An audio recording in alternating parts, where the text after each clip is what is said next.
کیا ایسا ہے کہ روح کی دریافت کے سلسلے میں انسان کچھ جلد باز بھی واقعہ ہوا ہے؟ نہیں، جلد باز واقعہ نہیں ہوا ہے، بلکہ یہ سستی کر رہا ہے، اور اسے زندگی میں جلد ہی روح کو دریافت کر لینا چاہیے۔ اس دریافت کے معاملے میں سستی نہیں ہونی چاہیے۔ انسان اس میں جلد باز نہیں ہو سکتا، یہ تو اصل ہے، اور اصل دریافت ہونا چاہیے۔ آپ یہ دیکھو کہ یہ بات بڑی دقت والی ہے کہ محنت کرنا انسان کی فطرت ہے، اور وہ محنت کرے گا۔ اللہ کا فرمان ہے کہ اے انسان، تیرا کام محنت کرنا ہے، اور خالق نے بتا دیا ہے کہ تو محنت کرے گا اور کچھ نہیں کرے گا۔ فرصت حاصل کرنے کے لیے محنت کرے گا، اور آرام کرنے کے لیے بھی کام کرے گا، تو گویا کہ انسان محنت کرے گا اور کام کرے گا۔ ہمارے دین کا سارا مضمون یہ ہے کہ کہیں ایسا نہ ہو کہ محنت کرتے کرتے یہ زندگی محنت میں گزر جائے اور آخرت بھی خراب ہو جائے۔ کہیں ایسا نہ کہنا پڑ جائے کہ بڑی مشکل اور محنت سے آپ دوزخ میں پہنچے ہیں۔ تو اس لیے اللہ تعالیٰ نے فرمایا کہ آپ اگر محنت کریں تو اللہ کے راستے کی طرف محنت کریں۔ اگر آپ کو پتہ نہ ہو کہ اللہ کا راستہ کیا ہے تو اتنی بات آپ سمجھ لیں کہ اگر آپ مصروف ہیں، لگن میں ہیں، محنت میں ہیں، خیال میں ہیں، تو اپنی محنت کا حاصل جو ہے اس کو اللہ کے راستے پر لگائیں، تاکہ آپ کی محنتیں جو ہیں وہ رائے گاہ نہ ہوں۔ اللہ تعالیٰ نے اس کو ایسے تشبیہ دی ہے کہ اس گڑیا پر افسوس ہے کہ جس نے سوت کاتا اور آخر میں اس کو الجھا دیا، یعنی کہ عمر ساری ایک ایک تار لگا کر سوت کاتا اور بعد میں اس کو الجھا دیا، تو اس طرح سوت الجھ کر ساری اس کی کمائی اکارت ہو گئی۔ تو اللہ نے کہا کہ کہیں ایسا نہ ہو کہ تمہاری کمائیاں اکارت جائیں، اس لیے زندگی میں غور و فکر کرتے رہنا چاہیے کہ ہماری کمائیاں، ہمارا حاصل، ہماری محنتیں اور ہماری تمام زندگی جو ہے یہ رائے گاہ نہ ہو، اور یہ چھوٹی چھوٹی باتیں ہیں۔ اپنی زندگی میں ایسا کام ضرور کریں کہ جس کا تعلق صرف اللہ کے ساتھ ہو اور اللہ کی رضا کے ساتھ ہو، حتیٰ کہ آپ کی زندگی جو ہے وہ اکارت نہ ہو اور ضائع نہ ہو۔ جیسے کہ اللہ تعالیٰ نے فرمایا ہے کہ زندگی ایک عمل سے بچ سکتی ہے اور ایک ہی عمل سے گرفت میں آ سکتی ہے۔ مثلاً ایک شخص کی زندگی تمام عبادت تھی، پھر اسے کیا ہوا؟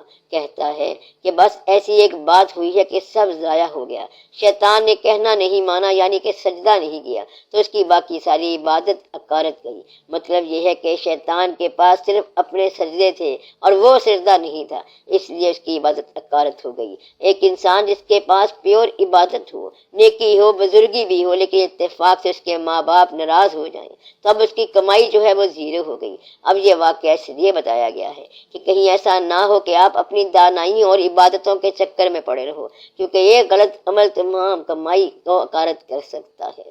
اور ایک آدمی ساری عمر غلطی کرتا رہتا ہے، مگر ایک آدھ ایسی خوبی پیدا ہو سکتی ہے کہ اس کی بخشش کا امکان پیدا ہو جائے۔ تو اس لیے آپ کسی نیکی کو چھوٹا نہ سمجھو اور کسی گناہ کو چھوٹا نہ سمجھو۔ چھوٹے سے چھوٹا گناہ گرفت میں آ سکتا ہے اور چھوٹی سی نیکی بھی آپ کو نجات دے سکتی ہے۔ اس لیے آپ کو محنت کرنی ہے اور پھر محنت کا نتیجہ دیکھنا ہے۔ جو بھی زندگی گزارنی ہے تو اس کو خدا کی راہ کا بنا کر گزار لو۔ بچوں سے محبت آپ کو ضرور ہوگی اور وہ ضرور ہوتی ہے، مگر آپ یہ کہو کہ ہم ان سے اس لیے محبت کر رہے ہیں کہ یہ اللہ کا حکم ہے، اور جہاں اللہ کا حکم بند ہو جائے وہاں سب کچھ چھوڑ دو۔ یہ آسان سی بات ہے، بس اللہ کا حکم ہے تو اللہ کے حکم کے مطابق کام کرو، اور جہاں اللہ کے حکم کی وائلیشن ہو جائے، جہاں حکم عدولی ہو جائے، وہاں اس کام کو ترک کر دو۔ اگر آپ نے ایک کام اللہ کی رضا کے لیے شروع کر دیا ہے تو جب آپ یہ دیکھو کہ اس میں سے اللہ کی رضا کا پہلو نکل گیا ہے تو آپ وہ کام بند کر دیں، تو گویا کہ اپنی زندگی کو اللہ کی رضا میں ڈھالنے کے لیے تھوڑی سی دماغ کی اپلیکیشن چاہیے، ورنہ یہ ویسے ہی رہے گا۔ میں آپ کو یہ بتا رہا ہوں کہ کافر جہان اور مومن جہان میں فرق بہت تھوڑا ہے۔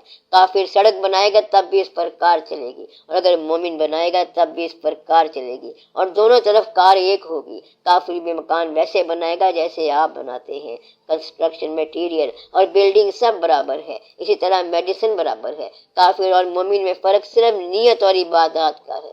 آپ کی عبادت کا ایک طریقہ ہے، آپ کی نیت یہ ہے کہ آپ اللہ کو خالق سمجھتے ہو، مالک سمجھتے ہو، اور اللہ کے حبیب پاک صلی اللہ علیہ وآلہ وسلم کو آپ اس طرح مانتے ہو کہ اللہ کے بعد ان کا ہر حکم اللہ ہی کا حکم ہے، اور آپ ان کو اللہ کے ساتھ ہی مانتے ہو۔ اور کافرانہ زندگی جو ہے وہ اور ہے، اس زندگی کی فراوانی کافر کے پاس ہے، اور زندگی پورے فارمولے کے ساتھ ان کے پاس ہے۔ کافروں نے سائنس آپ سے لی، اب آپ کافروں سے سائنس لیتے ہو، یعنی طب، فزکس، میتھ وغیرہ۔ اللہ تعالیٰ نے کہا کہ تم چاند ستارے سارے فتح کرو گے۔ اللہ تعالیٰ نے انسان سے کہا اور یہ سب فتح ہو رہی ہے اور اللہ کا حکم پورا ہو رہا ہے۔ یہ سب تو انسانوں کے لیے ہے، اور مومن اس سارے واقعے کے بارے میں یہ کہتا ہے کہ میرا ایمان کہتا ہے کہ اللہ کا حکم پورا ہو رہا ہے، اور اللہ تمام انسانوں کے لیے حکم دے رہا ہے، اور تمام جہانوں کو اللہ نے کہا کہ میں نے تمام جہانوں کے لیے حضور پاک صلی اللہ علیہ وآلہ وسلم کو رحمت للعالمین بنا کر بھیجا ہے۔ اس لیے آپ یہ دیکھیں کہ کہیں آپ کی محنت ضائع نہ ہو جائے، کہیں آپ کی ساری کمائی ضائع نہ ہو جائے۔ آپ محنت سے ضرور گزریں گے، مگر محنت انا کے لیے نہ کریں اور اپنی تسکین کی خاطر نہ کریں، بلکہ محنت اللہ کے لیے کریں۔ کل سے جب آپ دفتر جائیں گے تو آپ یہ سمجھ کر جائیں کہ یہ اللہ کا حکم ہے کہ میں دفتر جا رہا ہوں، اللہ کا حکم ہے کہ بچوں کے لیے رزق لاؤ تو اس لیے میں دفتر جا رہا ہوں۔ آپ دفتر میں نمائش کی غرض سے نہ جایا کریں، آپ اس لیے دفتر جائیں کہ یہ اللہ کا حکم ہے کہ رزق کما کر بچوں کو بھی دو، آپ بھی کھا لو اور کچھ اللہ کی راہ میں لگا دو۔ بس یہی زندگی عبادت بن جائے گی، اور اگر ایسا نہ کرے تو یہی زندگی گمراہ ہو جائے گی۔ صرف اس زندگی کا ریفرنس بدلنا ہے کہ فرائض کیا ہے اور اس کے بعد آپ کی خواہشات کیا ہیں۔ اگر اللہ تعالیٰ مشکل سے گزار رہا ہے تو اگر آپ صبر سے گزر جائیں تو یہ بھی عبادت ہے۔ اللہ تعالیٰ کچھ دے رہا ہے تو اگر اس کو نیکی کے راستے پر لگا دیں تو یہ عبادت ہے۔ اللہ تعالیٰ کے احکام کو اپنے دل پر رائج کرنا چاہیے، اس طرح زندگی کا لطف آئے گا۔ یہ 4 دن کی زندگی ہے اور پھر جانا تو سب نے ضروری ہی ہے۔ کسی صورت جانے سے آپ بچ نہیں سکتے، بلکہ کوئی بھی نہیں بچ سکتا۔ یہاں سے چلے جانے سے پہلے اسی زندگی کو آگے پیچھے کر کے آپ نے عبادت بنا لینا ہے، کیونکہ آپ کے پاس یہی شب و روز ہے۔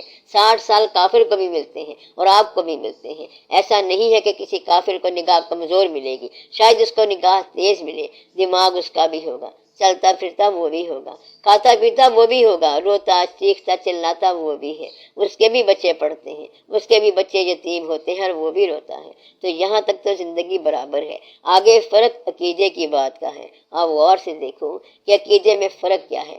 آپ کا عقیدہ ہے کہ خالق اللہ تعالیٰ ہے، ہم مسلمان ہیں، ہم اس کی عبادت کرتے ہیں اور اس کے بھیجے ہوئے پیغمبر صلی اللہ علیہ وآلہ وسلم پر ایمان رکھتے ہیں اور حضور پاک صلی اللہ علیہ وسلم کی امت سے ہیں، اور ہم اس قرآن پاک کو آخری کتاب مانتے ہیں، اور ہم اپنی زندگی کو باغی ہونے سے بچائیں۔ کتنی آسان سی بات ہے کہ اسی زندگی کو آپ عبادت بنا لیں۔ وہی زندگی بغاوت ہے اور وہی زندگی اطاعت ہے، بس اس کا تھوڑا سا خیال کرنا ہے۔ بعض اوقات ایک نامعلوم نیکی ایک بہت بڑا نتیجہ دیتی ہے۔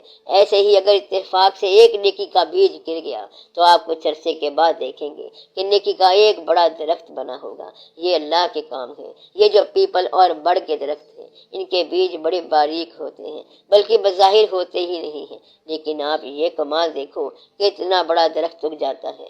بالکل اسی طرح کبھی کبھی چھوٹی نیکی بھی بڑے نتیجے لائے گی۔